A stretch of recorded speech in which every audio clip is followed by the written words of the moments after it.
le Seigneur, je vous salue dans le nom de notre Seigneur et Sauveur Jésus-Christ. Moi, c'est l'évangéliste Choupé Fongo de la communauté évangélique Maranatha. Dans notre émission, la lampe de la foi. Pourquoi la lampe de la foi? Simplement parce que la parole de Dieu nous dit ta parole est une lampe à mes pieds et une lumière sur mon sentier. Cette lampe vient éclairer encore les parties noires de nos vies. Cette lampe vient encore éclairer les parties sombres de nos vies. Et cette lampe vient booster notre foi pendant cette période un peu difficile que nous sommes en train de passer. Et cette émission tombe vraiment à pic pour venir réconforter quelqu'un. Voilà pourquoi nous intitulons notre émission « La lampe de la foi ». Une lampe qui vient éclairer les parties sombres, qui ramène la lumière dans ta vie. Mais avant de passer dans notre méditation, dans notre partage de la parole de ce soir, j'aimerais quand même prier avec vous. Seigneur, nous te disons merci pour ce temps. Merci pour ces hommes et ces femmes qui nous suivent au travers de cette chaîne Maranatha Télévision, les chaînes de l'envol. Je t'ai pris dans le nom de Jésus de faire du bien à un cœur, de parler à un cœur et de toucher un cœur. Que cette parole vienne relever quelqu'un et cette parole vienne donner de l'espoir à quelqu'un et que cette parole vienne donner la force à celui qui était fatigué. Là où quelqu'un avait perdu l'espoir, là où quelqu'un avait perdu la foi, que cette parole vienne remonter la foi de quelqu'un. J'ai ainsi prié dans le nom de Jésus-Christ, notre Seigneur et Sauveur, et quelqu'un dit avec moi, Amen. Amen. Bien aimé, voilà. Donc la portion des Écritures qui m'a été donnée ce soir pour partager avec vous, ça se trouve dans le livre des psaumes. Ce soir, nous allons lire les psaumes 74 et 74 pour nos amis belges qui nous suivent aussi. Dans le psaume 74, je commence à lire à partir du verset 9. Qu'est-ce que la Bible nous dit? La Bible nous dit, on ne voit plus le signe de ta présence. Il n'y a plus de prophètes et personne parmi nous. Ne sais jusqu'à quand tout cela durera. Oui, combien de temps encore, ô Dieu, l'adversaire te provoquera-t-il?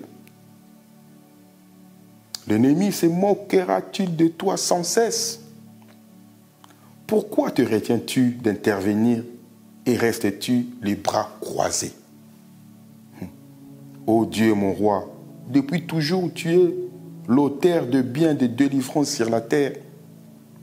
Tu as eu la force de fendre la mer, de briser les têtes du grand dragon marin, de fracasser le crâne de ces léviathans, et tu l'as fait dévorer par le requin.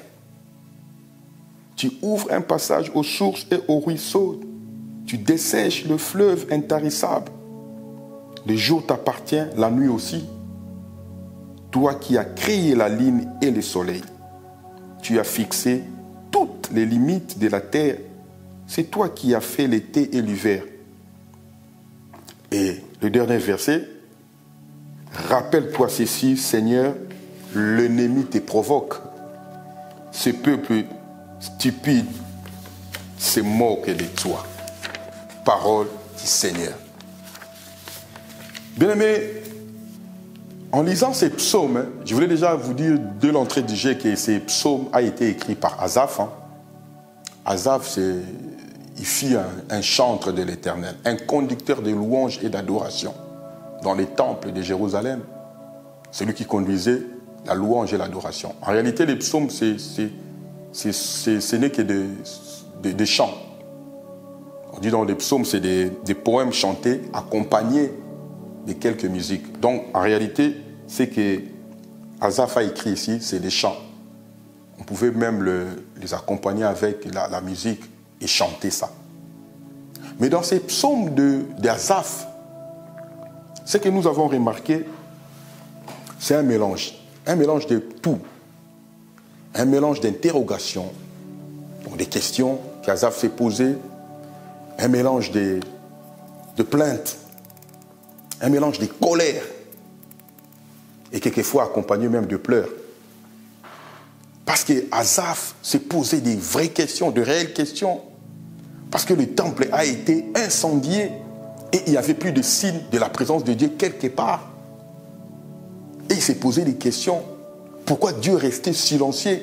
Pourquoi Dieu n'intervenait-il pas? Pourquoi Dieu ne parlait-il pas? Quand vous lisez la parole du Seigneur dans le verset 9, il dit, on ne voit plus les signes de ta présence. Parce que tout a été brûlé, tout a été saccagé. Et ce qui fait dire que les signes de la présence de Dieu n'y étaient plus. Et pendant ces temps-là, les impies, les insensés se réjouissaient. Parce qu'ils ont incendié. Ils ont mis le feu carrément et ils ont dispersé tout ce qui était des sacrés.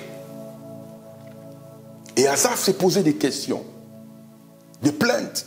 Il dit, mais Seigneur, pourquoi tu te laisses faire? Pourquoi tu as croisé les bras pendant que ces insensés-là continuent à faire du mal? Pendant que ces insensés-là continuent à saccager, à maltraiter, à causer du tort. Et toi, tu es là, tu n'agis pas, tu ne réagis pas. Pourquoi te retiens-tu d'intervenir et restes-tu les bras croisés? Donc, quelque part, le Seigneur regardait ces gens faire. Et le Seigneur ne disait aucun mot.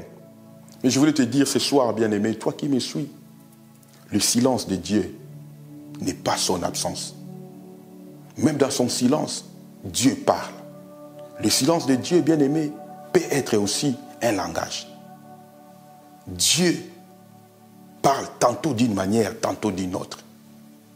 Et pendant ce temps-là, c'était un langage de Dieu, qui est un langage que Dieu a utilisé pour parler aux enfants d'Israël.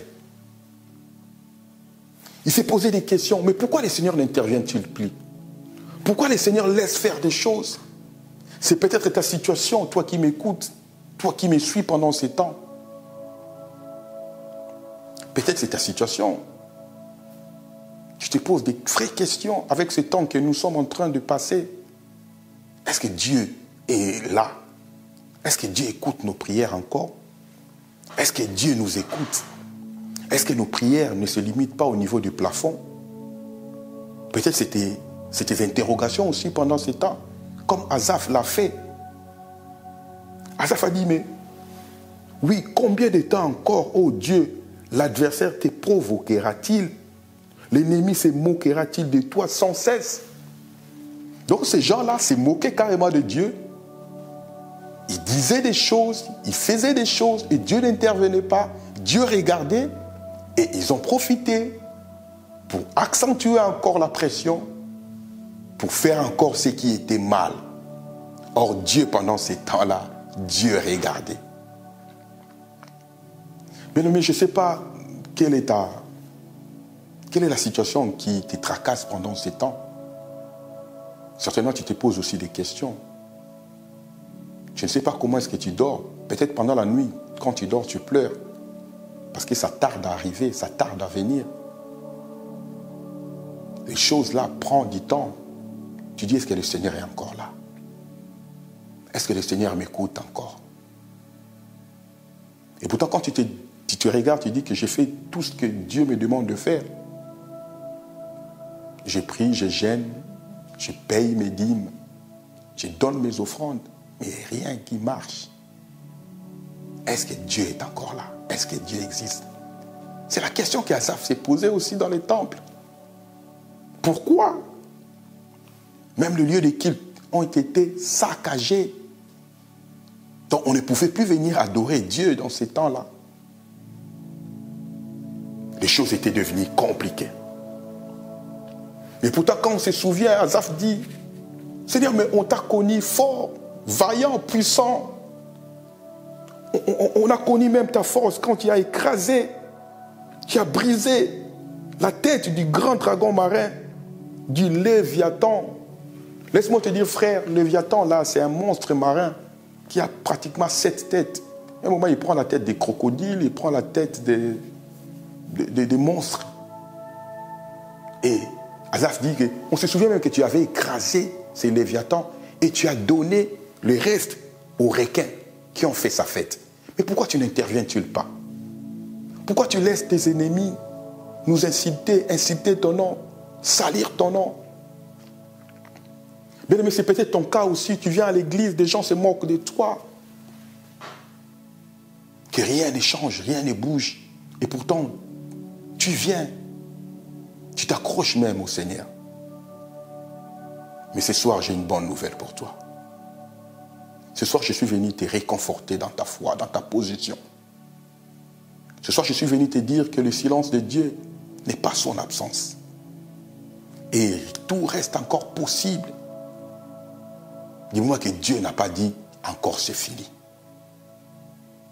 L'envol reste encore possible, bien-aimé. Ça peut être difficile, c'est vrai. L'envol peut être difficile, mais l'envol n'est pas impossible. Tout peut arriver. Dieu est capable de changer. Comme il a fait l'eau en vin, il est encore capable. Notre Dieu est capable de le faire encore. Voilà pourquoi ce soir, je suis venu te dire, n'abandonne pas. Ne lâche pas. Quelles que soient les insultes, quelles que soient les paroles qui viennent te décourager, frère, sœur, n'abandonne pas, ne lâche pas. Dieu a un contrôle sur ta vie. Il t'avait dit, je ne t'abandonnerai pas, je ne te délaisserai pas. Voilà pourquoi une raison pour toi de t'accrocher encore. Même en rampant, rampe. Même en pleurant, pleure, mais continue ta marche. N'abandonne pas. Même si tu tombes, bien aimé, relève-toi, secoue la poussière de tes mains, de tes jambes, mais continue la marche. Ils peuvent dire, ils peuvent t'insulter, qu'il vient à l'église, mais jusqu'aujourd'hui, pas d'enfant, pas de travail, pas de maison. Et il continue toujours à venir. Frère, n'abandonne pas, ne lâche pas. Tout reste encore possible avec notre Dieu. Si vous lisez dans le livre de Marc, chapitre 4, le verset 35, la Bible dit, Jésus avait déclaré une parole à ses disciples, passons de l'autre côté. Et pendant le passage, bien aimé, il y avait la tempête qui s'est levée, il y avait des bourrasques qui s'est levées. Et par la Bible dit, pendant ce temps, le Seigneur dormait. Et il dormait profondément. À tel point que les disciples ont commencé même à crier, Maître, ne t'inquiètes-tu pas de ce que nous mourrons? La mort est là, la mort arrive. Est-ce que ça te fait rien que nous mourons? Peut-être c'est un cri de cœur que tu lances ce soir. Seigneur, est-ce que tu vois cette souffrance? Seigneur, est-ce que tu vois mon cas? Est-ce que tu vois ma situation? Pas de mari. Marié, mais mon mariage commence à partir en éclats. Marié, mais pas d'enfant. Pas de travail, pas de maison. Rien ne marche. Seigneur, est-ce que tu t'inquiètes? Tu parles de ma situation? Seigneur, est-ce que tu vois ma situation? Bien, mais tu as peut-être raison de poser toutes ces questions, de crier à Dieu. Mais ce soir, je suis venu te dire, ça peut être dur, ça peut être compliqué, mais le dernier mot revient à notre Seigneur. Tout reste encore possible. Tant que Dieu n'a pas dit que c'est fini, bien-aimé, tout reste encore possible. L'envol reste encore possible. L'élévation reste encore possible. Dieu, c'est un Dieu multisystème. Au moment que toi, tu crois que tout est fini, c'est là que Dieu se lève pour changer ta situation. Job l'a dit, je sais que mon Rédempteur est vivant. Il s'élèvera. Il s'élèvera au moment opportun, au moment où tu t'attends le moins. Voilà pourquoi ce soir, je viens booster ta foi. Je viens te réconforter dans ta position. N'abandonne pas. Ne lâche pas. Ne pleure même pas. Accroche-toi au Seigneur. Continue ta marche. Dieu réglera le problème de tes ennemis. Mais toi, reste accroché, reste attaché à ce Dieu. Avec Dieu, tout est encore possible. Avec Dieu, on peut encore changer. Avec notre Seigneur bien-aimé, il y a encore une seconde chance. Notre Dieu, c'est un Dieu de nouveau départ. Il peut te donner encore un autre départ, un nouveau départ. Voilà pourquoi cette émission est venue ce soir, pour venir te booster, pour venir te mettre dans une condition idéale pour continuer ta marche. S'il te plaît, n'abandonne pas, ne lâchez pas. Le Seigneur contrôle chaque étape de ta vie. Le Seigneur contrôle chaque situation que tu traverses. Le Seigneur a le contrôle de ta vie. Tout reste encore possible tant que le Seigneur n'a pas dit que c'est fini. Le dernier mot revient à notre Seigneur. Mon frère, ma soeur, n'abandonne pas. Bien-aimé dans le Seigneur, accroche-toi. Bien-aimé dans le Seigneur, reste attaché. Reste attaché. Que tes yeux restent fixés à cette croix-là. N'abandonne pas. Écoutez bien la fin. La fin de ces chapitres. Non, pas de ces chapitres. De ces versets où nous a été imparti. Asaph dit, Seigneur, rappelle-toi ceci. L'ennemi te provoque. Ces peuples stupides se moquent de toi. Pour dire simplement, Seigneur, n'oublie pas qu'ils t'ont méprisé. Seigneur, n'oublie pas qu'ils se moquent de toi. Bien-aimé, le dernier mot revient à notre Seigneur. Ils peuvent faire la fête aujourd'hui. Ils peuvent t'insulter aujourd'hui. Ils peuvent te critiquer aujourd'hui. Mais dis-toi que le dernier mot revient à notre Seigneur. Bien-aimé dans le Seigneur, voilà ces moments où j'étais venu te voir pour te parler, pour te réconforter dans ta foi, que tu restes attaché et que tu ne décroches pas. Reste attaché, le Seigneur est au contrôle de ta situation. J'aime bien le dire comme la servante de Dieu, c'est un Dieu qui est assis au présent. Il a un pied dans le futur et un autre pied dans le passé. Laisse-moi prier avec toi pendant ce temps. Je voulais prier avec toi, mon frère, ma soeur. Là où tu croyais que tout était fini, là où tu croyais que tout était enterré, je voulais prier le Seigneur pour toi ce soir, que l'esprit de la résurrection, que l'esprit qui a ressuscité Lazare d'entre les morts, que l'esprit qui a ressuscité Jésus-Christ d'entre les morts, que cet esprit soit ton partage. Là où les choses étaient enterrées, que ces choses ressuscitent au nom de Jésus. Là où tu étais faible, que la force te revienne au nom de Jésus. Là où tu voulais abandonner, non, que la détermination revienne au nom de Jésus. Donc là où tu croyais que c'est fini, que le Seigneur ouvre tes yeux de l'esprit, que tu puisses voir que ça vient que de commencer. Que le Seigneur t'accompagne, que le Seigneur marche avec toi et que cette lampe éclaire ton sentier et que cette lampe brille dans ta vie et que cette lampe booste ta foi. Dans le nom de Jésus, j'ai ainsi prié et je vais entendre quelqu'un dire avec moi, Amen. Amen, Amen. Bien, mais voilà, nous sommes arrivés à la fin de notre partage de ce soir. Mais s'il vous plaît, n'oubliez pas, abonnez-vous. Abonnez-vous dans notre chaîne et partagez aussi nos vidéos. Vous allez voir, il y a une petite clochette. Cliquez, partagez. Faites aussi profiter aux autres ce moment de partage. C'est moi que Dieu nous a donné. C'était votre frère, l'évangéliste Choupé Fongo, dans votre chaîne Maranatha Télévision, sur votre émission la lampe de la foi. En tout cas, que le Seigneur vous bénisse. On va se voir prochainement, si Dieu le veut. Soyez bénis et soyez bénis encore. Au revoir et à très bientôt.